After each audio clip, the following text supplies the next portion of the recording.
This story just happened last year. I work as a receptionist at a hotel, and we often hold high school proms here as we have a big hall and a stage. In order to get to the hall, you have to pass the reception desk. It was prom night, and it was already underway. All the students and teachers were in the dance hall. All the pictures had been taken, and the reception area was empty.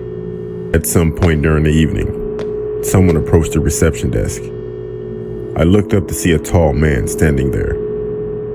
He had a clean-shaven face, and his hair was greasy and tied back in a ponytail.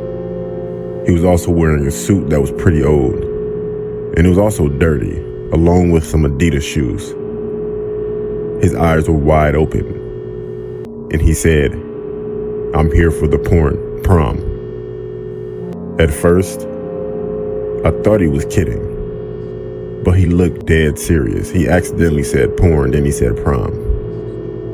I said, "Are you employed by the school?"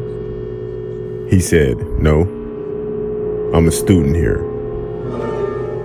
I still kept thinking he was joking. He looked to be in his late 40s, and he was telling me he was a high school student. So I asked him, "How old are you?" He said, "I'm 17. No, 16. Yeah, 16.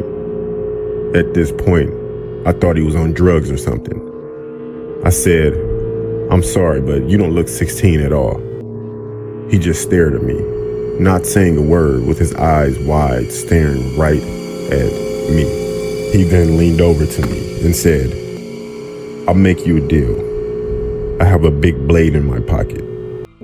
If I'm not 16, you can cut my finger off. If I am 16, I can cut your finger off." I didn't get the chance to say anything because he walked out right after he said that. I told my boss about what happened. He said to let him know if he comes back and he'll deal with it. I finished my shift around 12, and I went to get in my car. There was an envelope under my windshield wiper. Written on it was, "A deal is a deal." I opened the envelope to see a human finger, and I had a feeling that this wasn't his own finger due to it being another color. I never saw that man again, and I always wondered why he was trying to get into that prom.